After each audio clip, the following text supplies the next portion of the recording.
What are your thoughts on the Flyers right now? Obviously, 5 of your top 6 basically forwards are out. Like, what are you seeing?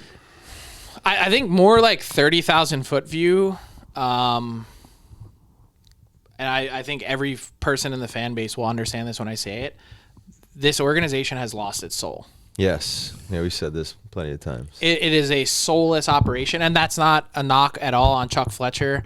It's way bigger than that. When Mr. Snyder died, and he always made me call him Ed, something changed. It just did, big time. And it's never been the same.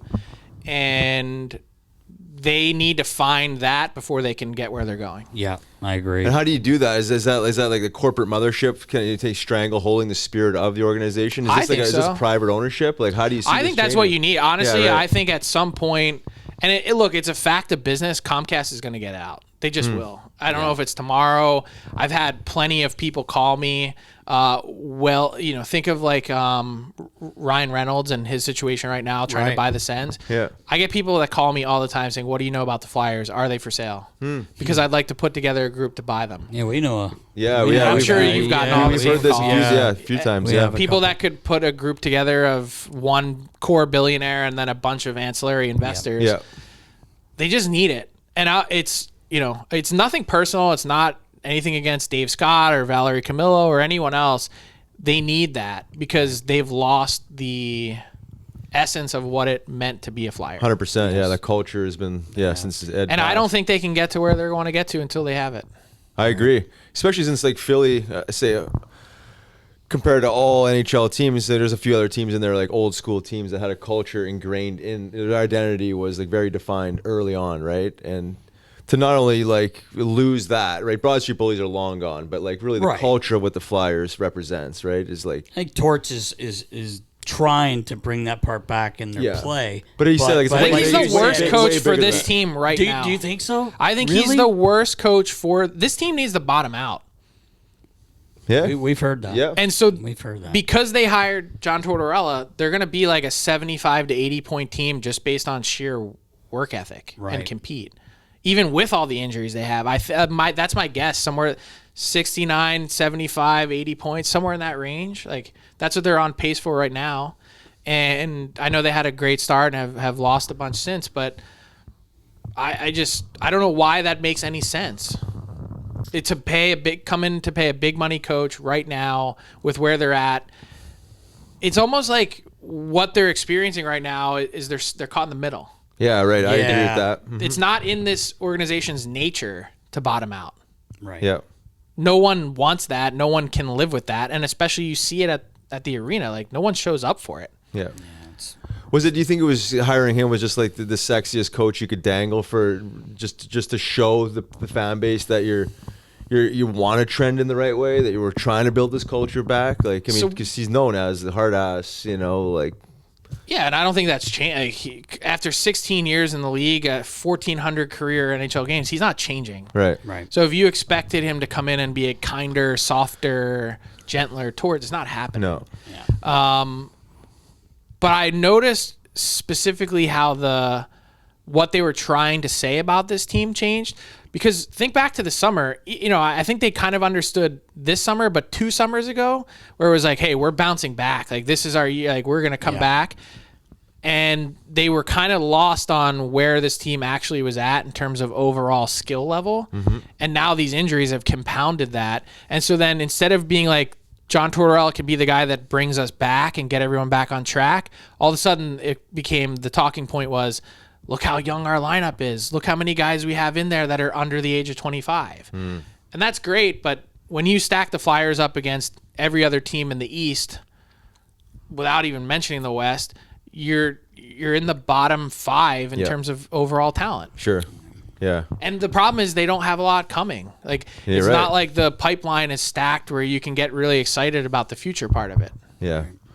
It's a really tough spot to be. Yeah. I think in today's NHL, the exact worst place you can be is no man's land. Yeah. Which is not near enough the bottom and not close enough to the playoffs. Yeah. You land up being in denial almost, right? And you just keep like slowly having these small patches just to kind of get through and get by. But people that know see what's happening, and it's And I think they recognize that too, not going after someone like Johnny Gaudreau. They're like, well, how we could add Johnny, but to what point? To what end? Is that going to put our team over the top? Probably not. Yeah. One guy's not. No. I think he would have helped, but Look at Columbus. Like, he goes to Columbus, and that team, obviously they've had injuries too. yeah. But he's not putting that team over. Like, he's not taking a non-playoff team and putting them in the playoffs. Yeah, right. Right. Yeah. How do you see this playing out? They get healthy. I mean, they're not a Are they playoff going to get team. healthy? I mean, yeah, I don't know. I don't know. Well, no one knows that's that. a But good question. like, Yeah. if they were healthy, do you think they make the playoffs? No. No, I Really? don't think so either. No. Yeah. Yeah, good question. Do they get healthy? Yeah. I mean, this just seems like this. There's this really thing no isn't- guarantee. Yeah. Right. And it's like the Sean Couturier back injury, I think, is really scary. That is scary. That's scary. We talked Yeah. about that Oh, a yeah. while back. That's concerning. Yeah, it You know. is. At his stage of his career. I mean, You can't do anything without your back. No. No. Yeah, right. No, you're right. Yeah.